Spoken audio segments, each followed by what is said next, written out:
Hello po mga kababayan, kamusta po kayong lahat? And once again, welcome back to another episode of Simply Talkies Vlog. Bago po tayo magsimula ng ating opinion at reaction dito po sa mainit na usapin ng paghihiwalay ng Mindanao sa bansang Pilipinas, ay nais ko pong magbigay pugay at pasalamat sa lahat ng ating channel members, followers, subscribers, mga nagla-like at nagsishare ng ating mga videos, sa mga nagsishare ng kanilang blessings through super chat, super stickers, and super thanks. Maraming salamat po ulit and may God bless you all.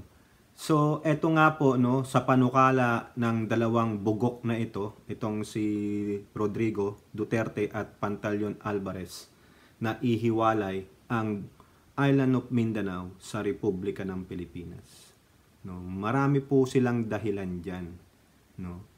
At meron pa ngang isang senador dyan na mukhang pumapabor sa idea ng dalawang bugok na yan. No?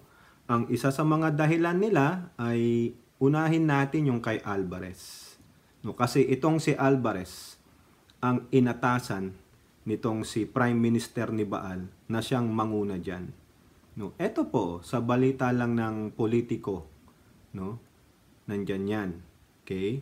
So, pero din yan, maya-maya, ayon nga sa ating thumbnail or title, may sinabi rin po ang ating Pangulong Bongbong Marcos. So, eto po sa politiko, sabi dyan, Alvarez dismayed with government neglect of Mindanao.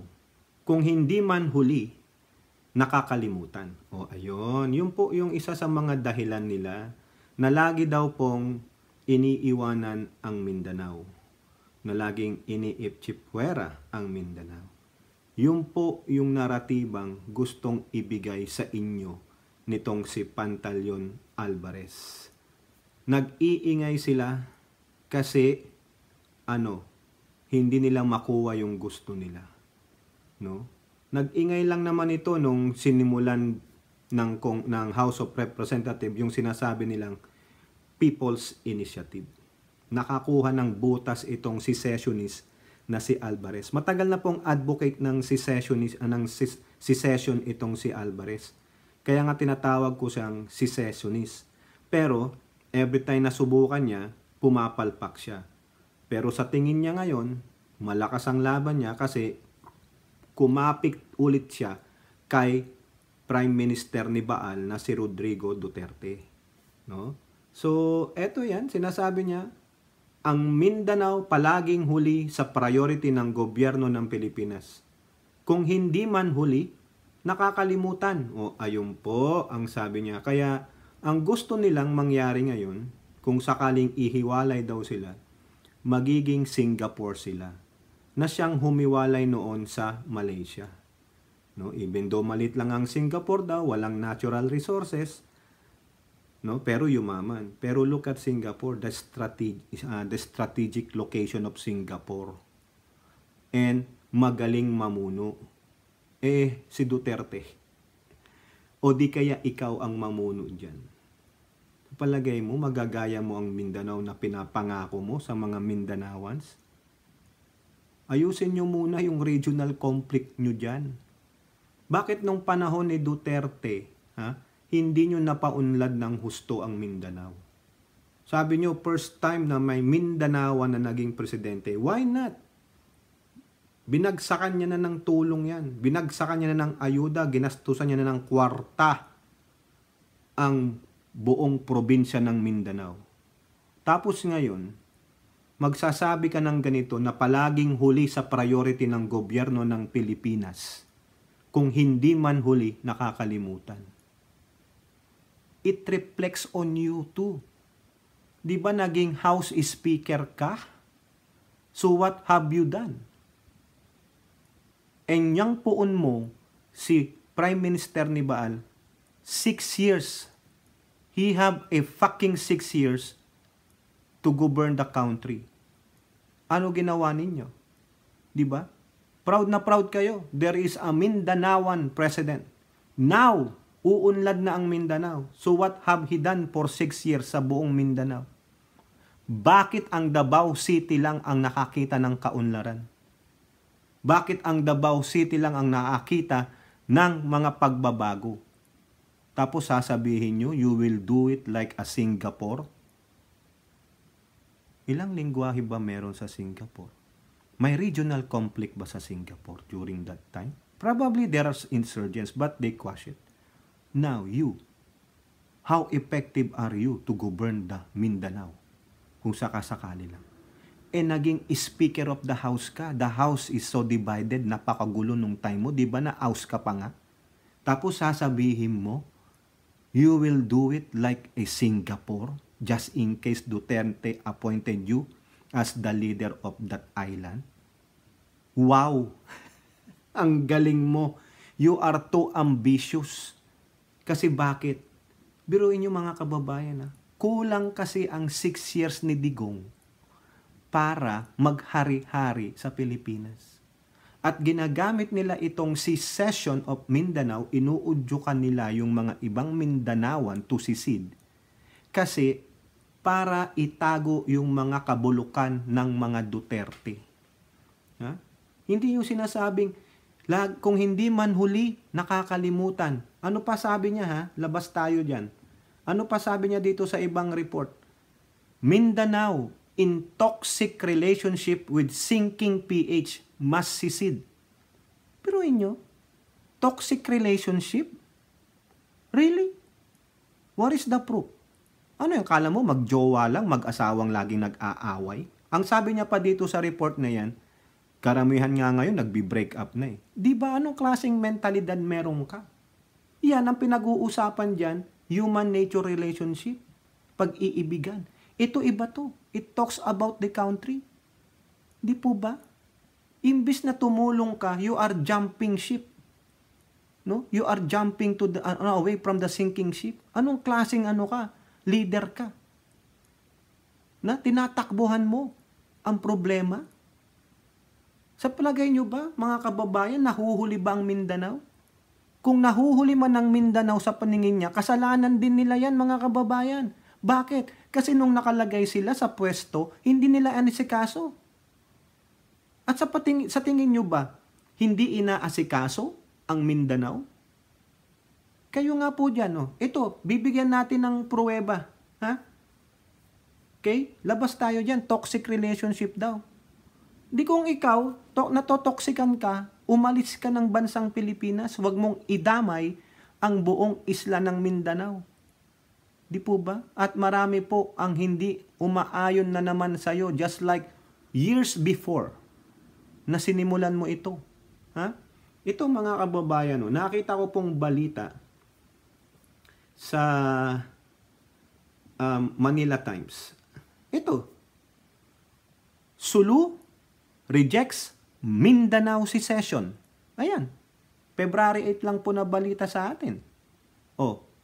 Di ba? Nung Huwebes. Ayaw po ng Sulu, the island of Sulu, o the province of Sulu. Ayaw nila.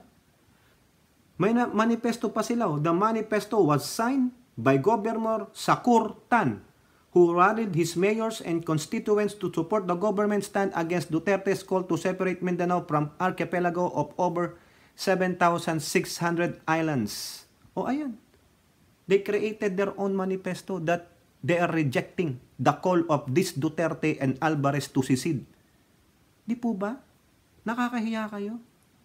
Kumbaga, may ibang mga nasyon na nagtagumpay sa secession because they have a good governance, at wala silang ibang personal interest but to govern properly and to improve the lives of that whoever in that island o nation. Saka strategically, ang Singapore, ang ganda po niya. Kasi dyan dumadaan ang mga kargamento. No? Shipping lanes yan eh. Ang Mindanao. Di ba? At hindi, mind you, mga kababayan, hindi lang Mindanao ang gusto nilang isama dyan. Baka gusto pa nilang isama yung Palawan tulad nung dating mga naunang gustong magsisid. Why? Kasi ang Palawan, nandyan ang West Philippine Sea. Rich in natural resources. Di po ba? Ang tanong, papayag ba ang Palawan sa gusto nyo? Hindi nyo mapaunlad yung distrito ninyo, sisisihin nyo ang gobyerno. Parte kayo ng gobyerno. Why not work as one? Sabi nga nila, united we stand, divided we fall. Yan ang ginagawa nyo. Even though na hindi pa kayo makasukasuhan for sedition, because wala namang pa kayong mga violent actions, no, it is still your right. But, try it, dude. You try it. Tell that to your master, you try it. No? Ang sinasabi pa ni Alvarez, peacefully, wala namang armas dito. Okay, granting. Wala pang armas yan. Pero what you are doing right now, you are inciting the emotion of some other people like your supporters to do such drastic action. Pag nangyari yan, wala. Kayo ang nag-cause ng kaguluhan. It is you, no? Kayo ang dapat sisihin bakit kung sakasakali mang may utas na buhay dyan.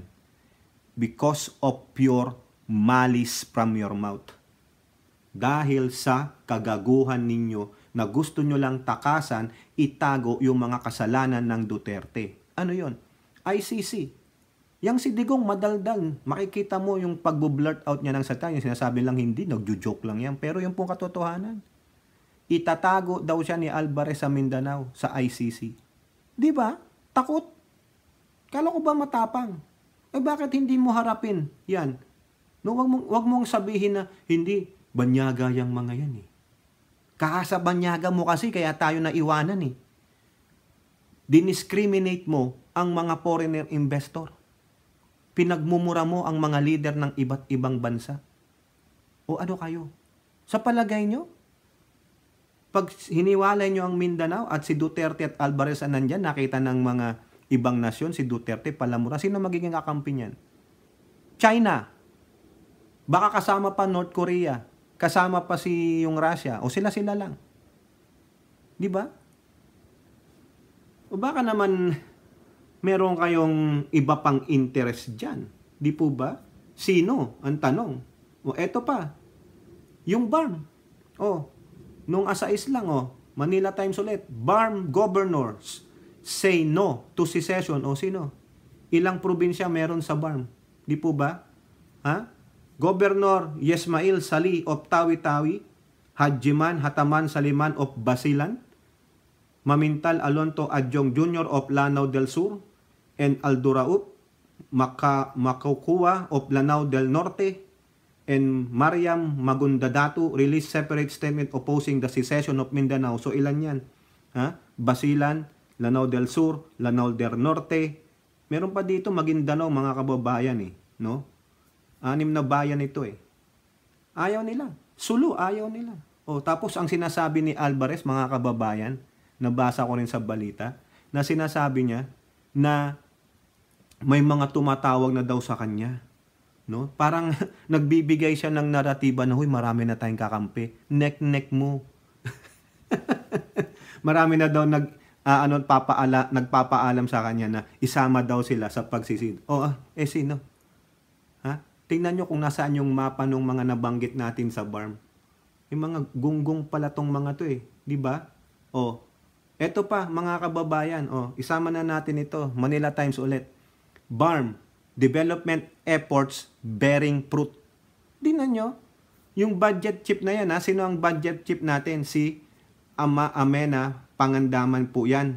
Isa po siyang kauna-unahan na isang kababayan nating Muslim na nagsisilbi sa gobyernong Marcos as Department of Budget and Management Secretary. Biruin nyo, itong BARM na to, ito po ang hiniling ng mga Muslim Mindanaoans. Na sinasabi nga nila, sa mga previous vlog ko, naisama ko yan, yung isang taga Mindanao, no, na interview po sa PTV na, noon gusto naming magsisid, pero ngayon, ang ganda na eh. Kasi meron ng BARM. Hindi na namin iniisip magsisid o humiwalay. Ang gusto na namin ay magkaroon kami ng autonomy. Meaning may sarili silang parang administrasyon. But still, they are under our national government. They only want to have their own autonomy. Ganon. Ang ganda na. May autonomy sila. No? At nakikiisa po ang gobyerno ng BARM sa atin, nakikipagtulungan. Ang tagal po na panahon na inasikaso to, itong autonomy region ng Muslim Mindanao. Kanina sinabi natin, they signed a manifesto, ayaw din nila. Kasi gusto na nila ng kapayapaan. Eto na, nakakamit na nila ang kapayapaan, katiwasay, kahusayan ng buhay. Ayaw pa nyo? Tapos ihiwalay ninyo. Mawawala yung autonomy ninyo. Papasakop kayo sa Duterte Pantaleon Alvarez. O di kagulo na naman kayo. O paano yan Alvarez? Kagulo kayo. Kaya mga kababayan, yung sinasabi ni Alvarez na marami nang tumatawag sa kanya, ganyan, no? Di ako naniniwala dyan. It's just a propaganda, no? Na nililin lang nila ang mga tao. Di po ba? Ayan ha. Talagang nagbigay po ng manifesto ang mga kababayan nating Muslim, no? Yung Zulu, I think yung Sultan Kudarat, ayaw din yan eh. Kasi matagal na yan eh, yung kinantahan niya ni Alvarez eh. Napahiya nga siya dyan eh, yung sultan ng dyan sa Sultan Kudarat. Pinahiya siya mga kababayan. Sabi sa kanya, wag nyo kaming idamay sa inyong political agenda. Loyal kami sa Republika ng Pilipinas. Mga gunggong lang po kasi itong mga followers ni Baal. Ano pa mga kababayan ha? Ito, bago natin puntahan si Duterte, inuna lang natin tong si Kupal na Alvarez. Pasensya naman kayo, no?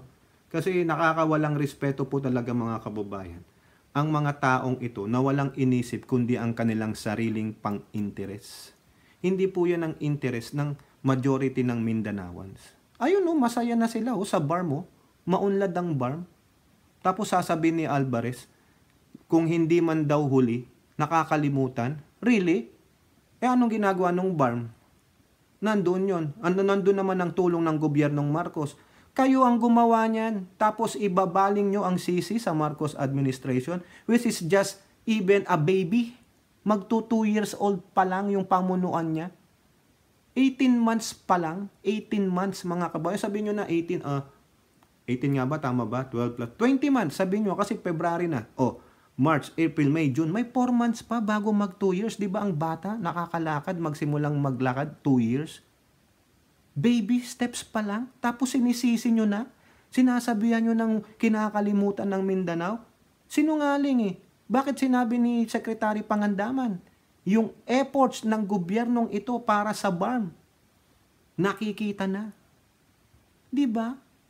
Yung Davao City, Davao Region, lalo na ang Davao City, binubuhusan ng tulong at proyekto. Nagre-reklamo pa kayo? Kayo nga namuno eh.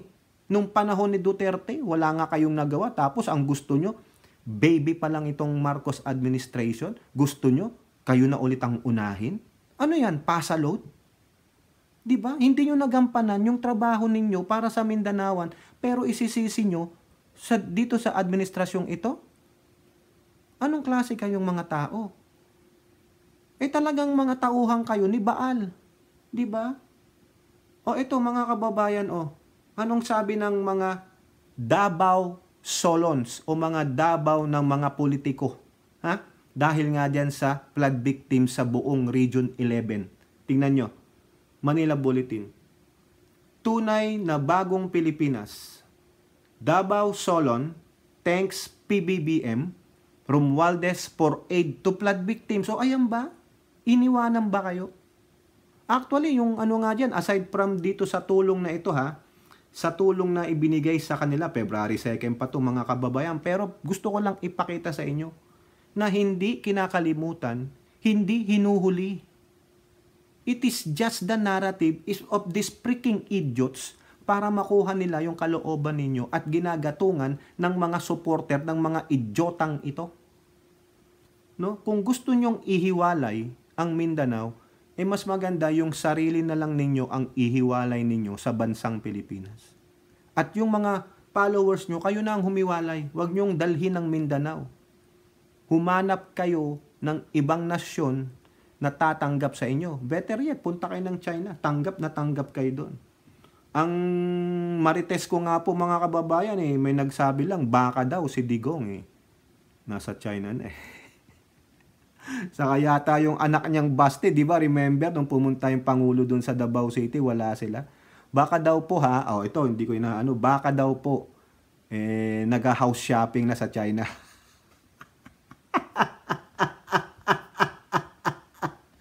Ito, sinabi ng mga representante ng Davao, ha? Hindi po Davao City. Yung gunggong na may 51 billion, yung lumamo ng 51 billion, hindi rin po nagpakita dito sa situational briefing. Tingnan mo, ang umaten yung kanyang kapatid. No? Panganay pala si 51 billion kaysa sa kay 25 million. Kaya naman pala eh. No? Siyempre, ang panganay, malaki makukuha. Nuka, yung kapatid na babae nung mayor nung Davao, ang laki ng CIF eh. 'Di ba? Pinakita po ng Rappler 'yan. Ito po sabi nila Lawmakers from Davao region expressed their gratitude on Friday, President Marcos and Speaker Martin, for their continued delivery of aid to the victims of the extreme flooding in Davao Oriental and neighboring areas. The Solon said this act of compassion, hoy, kupal na Baste Duterte. Ito na, mismong mga Davao Solons na, ang nagsabi. The Solon said this act of compassion, remember, mga kababayan, sinabi nitong si kupal ng mayor ng Davao City, tamad at walang compassion ng Pangulo. Ano to? 'Di ba? Sino sinungaling? Sino sinungaling? Yung mayor ng Davao City o itong mga Davao Solons? Sila na mismo nagsabi sa balita, binalita. Ulitin natin para lalong isampal natin dito sa kupal na mayor ng Davao City. The Solons with S, marami sila, hindi lang iisa. So therefore, many is better than one. Kaso, paano magiging one yung mayor ng Davao City? Wala nga siyang bayag. Di itlog siya. Zero.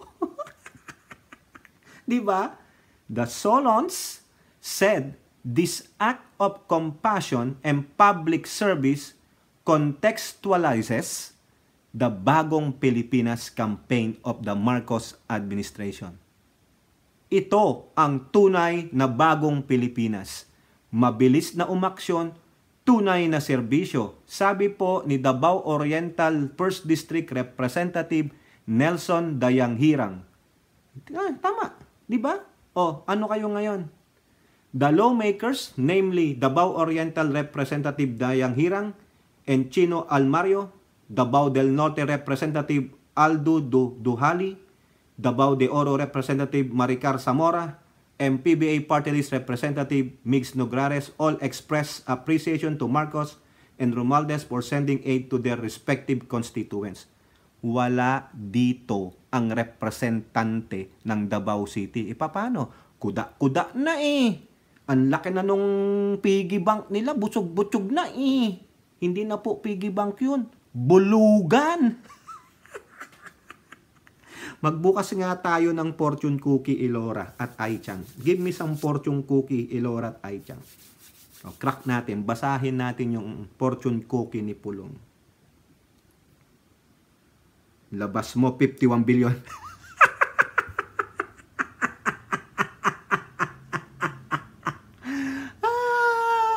Eto pa ha. Kay Alvarez naman, isampal natin ito. Sabi ng mga Davao Solons. Quote, damang-dama namin na andito ang ating pamalaan at laging handang tumulong sa mga mamamayan. Ito ang tunay na diwa ng bagong Pilipinas. Sabi po yan ni Representative Almario. Ano na? Alvarez. Ayan ba yung nahuhuli o nakakalimutan? Bakit damang-dama nila? Bakit nung time ninyo, hindi nila madama ang tulong ninyo? Bakit nila sinasabi ito sa ngayong administrasyon? Bakit din nila sinabi yan nung panahon ni Digong at nung panahon mo bilang speaker? Diba? So, sino ang gago? Diba? Kayo. Tapos nais nyong humiwalay? Paano mangyayari lalo sa Mindanao niyan? Nanloloko lang kayo ng tao. Diba? Mga gunggong pala kayo eh. Diba? Sinampal natin sila ng katotohanan. Lalong-lalo na yung compassion. Paya. Yung walang bayag, wagdu-wagdu na mayor ng Davao City. Di ba? Next, punta tayo dito sa Prime Minister ni Baal. Tignan nyo yung irony ng pinagsasabi nitong si Pentaning. Ha? Diyan po sa ulat ng GMA News Online. Bago lang yan, February 9 sa ating bansa. Duterte, secession, a legal process. Does it mean going to war? Oh yeah, wala naman nagsabi. Pero, ang pamalaang ito should be ready just in case. We should be stay alert just in case of what? Ikaw ba naman, meron kang 358 guns Registered guns nga lang. Paano kung napraning ka, napentaning ka na naman? You handed out that 358. At ano ang clout o yung power mo o yung influence mo sa mga kapulisan at kasundaluhan? Remember, mga kababayan at kaibigan, nung time niya, in-increase niya ang sahod ng mga ito, ng ating mga uniform personnel. Malamang dyan, meron dyan, maybe, no? Because of their gratitude, utang na loob. Diba? Meron na nga dyan mga 148 na mga retired generals that signed their manifesto of support to Duterte. O siyempre, tayo, no? Sana, yung sinasabi ni AFP Chief Browner that they are apolitical. Pag sinabi niyong apolitical, they are not leaning to the left or to the right, but they remain committed in protecting the Constitution. Dun lang sila. Pero kung nakikita nilang meron nang binabiolate ang mga ito, tulad ni Duterte, against the Constitution, that's the time they're gonna act on the command of the Commander-in-Chief. Ganon din po ang PNP. Paulit-ulit pong sinasabi dyan ni Colonel Jim Fajardo, the spokesperson of PNP, that they are remaining apolitical. All of our uniform personnel, no, yung mga actives, they are remaining apolitical. Tama nyo ko kung mali ako. Pero, baka meron lang dyan, ha? Mamangilan-nilan na, alam nyo na, remains loyal to the Duterte. Ano yung influence ni Duterte sa kanila? Sabi nga doon, kaya ko sinabi sa inyo nabasa ko sa balita na in-increase niya ang sahod ng mga ito. Ano yon? Diba? Siyempre, binigyan ko kayo ng pabor. Baka naman. Hindi po natin sinasabing ganun, ha? Kasi nanindigan po ang mga kapulisan, ang ating mga kasandaluhan, that they will remain loyal to the Constitution, that they will remain apolitical. Okay? Kuha nyo yung word na apolitical. Walang political leaning. Hindi ako mag-turn sa left, hindi ako mag-turn sa right. I will remain neutral. Yan. Pero si Digong, di nyo alam, baka meron pang clout o power o influence yan. Hindi natin masasabi. Pero yung 148 na Richard Generals, na sign of manifesto nga, di ba? Saka yung 300 mahigit niyang mga baril, hindi nyo alam. Di po ba? Pero tinasabi niya, does it mean going to war? Okay, so be it. We will find out. So, legal process daw po, no? Tulad ng ginawa doon sa Timor-Leste. Di po ba? Ang sabi dito, legal way. So, what is the legal way? Siguro, People's Initiative sila. Yung ikinakaasaran nilang People's Initiative na punong-puno daw ng korupsyon. Bakit hindi nyo mapalabas yung korupsyon? Hindi nyo mapalabas yung bribery? Nasaan yung katotohanan? Magto 2 weeks na. Nasaan? So, ibig sabihin, nilin lang nyo lang ang kaisipan ng tao. Pero kayo pala ang gagawa ng People's Initiative. After magpapirma kayo, saan nyo dadalin? To the United Nations. Nakita nyo, mga kababayan? Akala ko ba, ayaw nyo ng tulong sa mga foreigner. Foreigner yan nandyan Di ba? Ang tanong, dahil pinagmumura mo ang mga ibang leader ng powerful nation, inalienate mo sila, diniscriminate mo sila, do you think they will help you this time? Just in case lang na umabot yan sa United Nations, sino bang mga member states dyan? Tingnan mo yung mga pinagmumura mo. Gago. Baka ang boboto lang sa'yo, 3. Kung di ka ba naman praning eh. Di ba? Saka sabi niya, it's not against the Constitution. It is outside the Constitution. Magsisid ka nga eh. Really? So anong constitutionality nung magsisid? What is the basis? Abogado ka. Alam nyo dapat yan. Kaso nga, because of your twisted mind, because probably of pentaning, kaya ganyan. You say what you wanna say. But this government will not stand for it. Sinabi na rin po yan ng mga dati niyang mga cabinet members, si Anyo, si Galvez. Sabi nga ni Anyo, no. Kung gusto nyo ng we will meet it by force. Mag-force kayo, sige, simulan ninyo. Pero wag nyong ibdamay ang buong Mindanao. Kasi nagsalita na po ang BARM, nagsalita na po ang Sulu. Ha?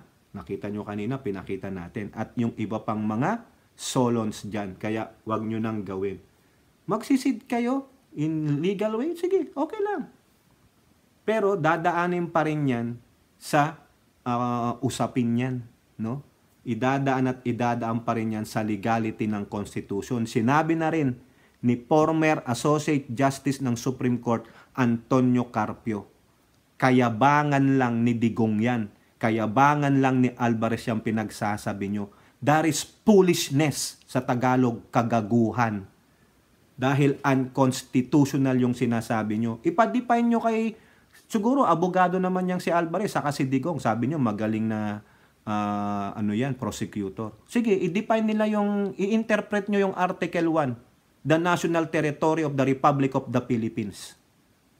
Di po ba? Baguhin nyo muna ang Constitution bago nyo isiping magsisid ang Mindanao.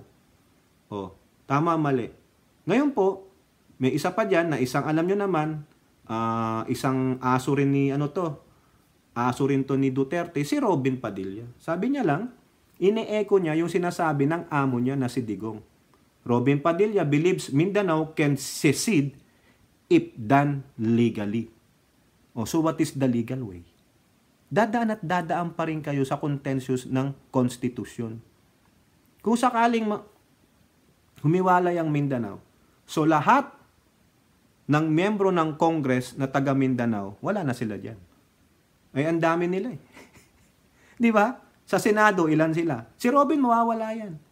Kasi yan, nag-convert sa Muslim yan. Susunod kay Duterte yan. Lipat kayo sa Mindanao. Ngayon, kung ako sa Republika ng Pilipinas, iban ko ang Mindanao. Hindi kayo pwede sa Republic of the Philippines. Lahat ng mga taga Mindanao na sa Luzon at Visayas, balik kayo sa Mindanao. Di po ba? Gusto nyo ba yon? Na hinatin ninyo kung ang ibang bansa gustong mag-unite tulad ng China, one China policy. One China nga sila. Tayo, paano po tayo? Paurong eh. Paurong. Sa totoo lang. Hindi ko alam kung anong merong mga utak itong mga Dutertes na ito. Because of their self-indulgence na sila lang ang magaling mamuno. Ayun, mga kababayan at kaibigan. May nag-doorbell naman ngayon. Di ba? Kailangan yung ating kumpare may iniabot. Sabi niya, uy, nagbablog ka pala. Ganitong oras ako nagbablog. Sabi ko, tahimik kasi. Naabala na naman tayo. Pero anyway, mabait naman po yan. Wala tayong problema dyan sa aking kumpare na yan. Napakabait niyan. No? Yun nga yung sinasabi natin, kung magaling na namuno itong mga Duterte, ulit-ulitin natin. Let them ask a question for 100 times. Bakit hindi nyo napaunlad ng husto ang Mindanao? Bakit nyo kayo magbibigay ng naratiba na kung hindi man huli, nakakalimutan, sinking ship na ang Pilipinas? Really? So kung sinking ship ang Pilipinas, you bail out, you jump ship. Paano pag nangyari yan sa Mindanao, sakali lang? Magbi-bail out ka din. Because it's your nature. No? Na hindi ka talaga isang leader. Because instead na ikaw ang kapitan na huling-huling sanang tatalon sa lumulubog na barko, hindi, ikaw pa ang unang tumalon palayo sa lumulubog na barko. So what kind of leader are you? Tapos ipangangalandakan nyo, you will do it legally. So how? How di Carabao, di Badutin? O ayan, si Robin ha, wala namang kwenta tong senador na ito. Di ba? O now, mga kababayan, eto na. Idadagdag lang natin ito kasi napakaganda ng sinabi ng ating Pangulo. Siguro nadinig nyo to dun sa speech niya sa yung sa Constitution Day, Philippine Constitution Day na speech niya sa Shangri-La dyan nung isang araw. No? Ang sabi niya, Marcos to continue defending PH territory up to my dying breath. Kita niyo yan? Handang ibigay ng Pangulo ang kanyang buhay. Hanggang sa kahuli-huling hininga niya. Nandun po yan sa speech niya. Diba? At inuulit-ulit niya. No single inch of Philippine territory will be diminished. Yan po. Ibig sabihin, not in West Philippine Sea, not even the island of Mindanao. Those are part of the Philippine Republic. You can do so, you try it, but, sabi niya, I will continue to defend the Philippine territory up to my dying breath. Ibig sabihin, patayin nyo muna ang Pangulo bago kayo magtagumpay. Di ba? Pinagbantaan na yan ni Baste Duterte. Di ba? Sinabi ko na yan sa vlog ko. Ulit-ulitin lang natin. Talagang meron silang pagtatangka sa buhay ng Pangulo. Di ba? Hindi lang kasi inamplify ng news yan eh. Pero kung binasa nyo pa yung ibaba, yung kumpletong sinabi nitong kupal na mayor ng Davao City, Mr. President, before you go to bed, think of the Romanovs. Think of Benito Mussolini and his wife. Think of what happened to you in 1986. Do you think there is just a utterance of word, paalala? Paalala, pero may pagbabanta. Kung dito yan, sa United States, you said that in public, dinampot ka na ng Secret Service because you have the intention to harm the President. Oo. Iimbestigahan ka na ng FBI. Dadaling ka na sa FBI ng Secret Service. Because of what you have said. Because those are intention to do harm to the legitimate President of the country. Pasalamat ka, ikaw na kupal na mayor ng Davao City kasi ang Pangulong Bongbong Marcos at ang pamilya nito ay mabait. Sasabihin lang nila, karapatan mo yan. But that is out of the boundary na. That is more than the borderline. You step out of bounds. Pinaliwanag ko sa iyo ano nangyari sa mga Daromanovs, ano nangyari kay Benito Mussolini sa kasasawa niya. Tinegi po sila. Kaya sinasabi ko sa inyo, yun ay utterance of hindi ignorance. It is utterance of they have the intention to do harm to the family, the Marcos family. Hindi yan din nakita ng ate ng ating presidente. Sabi niya nagsorry daw, pero yung nagsorry pala dahil sa katangahan ng ate. Di ba? Yan, sabi ng Pangulo, patayin niyo ako bago kayong magtagumpay. Pero sa palagay niyo ba, papayagan niya ng ating mga uniform personnel that they will harm the Commander-in-Chief? Di ba? Sinabi na nga ni NSA, di ba? Eduardo Anyo, you will be met with brute force if that is possible. Di ba? Kaya itong mga Duterte, kung matapang kayo, sige gawin nyo. Gawin nyo. Para magkaalaman sinong kakainin ng bulate. Di po ba? Ang yayabang ninyo eh. Ito pa ang sabi ng Pangulo. His administration, he added, won't allow even an iota of a suggestion of its breaking apart. I have said it before and I will say it again here. Parang yung sinabi niya sa ICC. I will repeat this for 100 times. Nakukulitan na talaga ang Pangulo eh. Sige, asarin nyo pa. Gatungan nyo pa so you will see how Ferdinand Bongbong Marcos really is. paano magalit ang isang Bongbong Marcos Jr. tulad ng sinasabi ng ate niya. Huwag niyong galitin ang ading ko. Ibang klase magalit yan. Which is true. Ang tahimik na tao, hindi basta-basta nagagalit yan. Pinupuno muna ang salop. Pero pag tumaob na ang salop, maghanda ka na sa fury. Parang matindi pa sa Category 5 storm.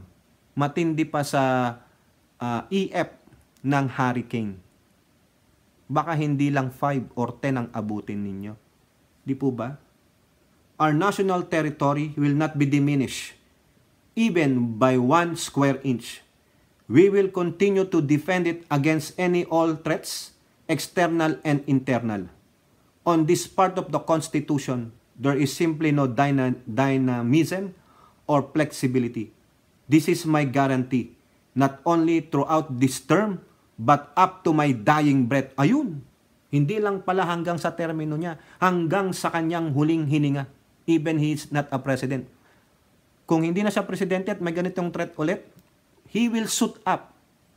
Ranger ito eh. Army Ranger yan. Battle tested, kung kakayanin pa, kung i-recall siya. Kaya sabi niya, up to my dying breath. Ganon din tayo dapat. We have to support this administration. It is just a baby. Hindi pa nga yata nakakalakad, pero ang dami ng ginagawa, pero pilit na tinitibag ng mga grupo nito.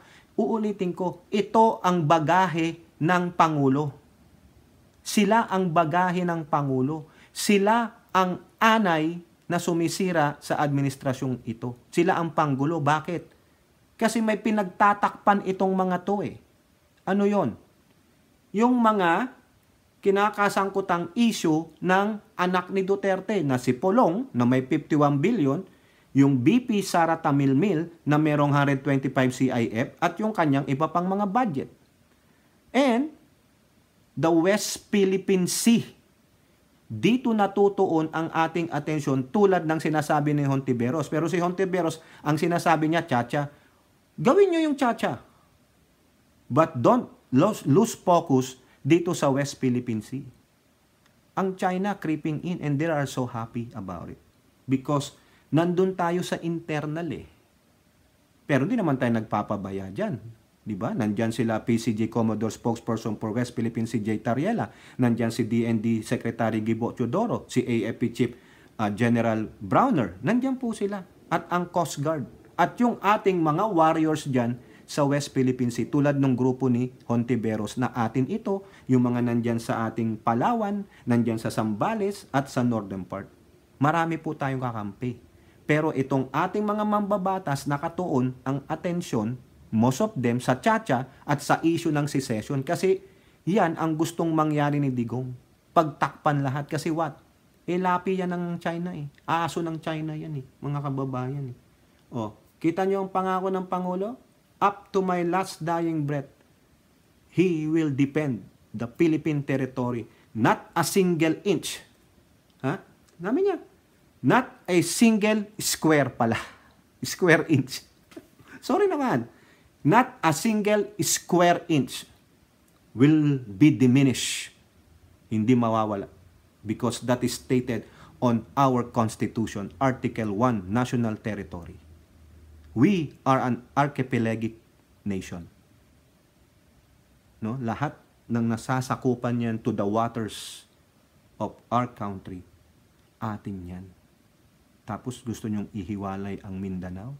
Gustong kunin ng China ang West Philippine Sea? No way. Kaya nga sabi ng Pangulo, up to my dying breath. Kayo po, mga kababayan, ano pong inyong masasabi dyan? No? Itong mga kakulitan ni Digong, ilalakad daw sa UN. Tingnan natin kung kakatigan siya ng UN. Pero bago ka pumunta ng UN, daraan at daraan yan sa ating bansa, sa ating kongreso o kaya sa pinal na desisyon ng Supreme Court. Ayun lang po yung opinion ko. O, di po ba? Otherwise, baka subukan nyo si sekretarian nyo. Subukan nyo si OPA Pro Secretary, Advisor for Peace, no? Galvez, no? At yung sentimiento talaga ng buong Mindanao. Nakita nyo naman, yung Sulu may manifesto, yung Bar may manifesto. yung mga leader ng ibang mga region dyan sa Mindanao. Si Alvarez, wala yan. He failed before, he will fail again. Failure yan eh. Di po ba? O kayo po, ano pong inyong masasabi? Comment down below. And don't forget to like and share. Hope to see you on our next videos. Bye-bye. God bless.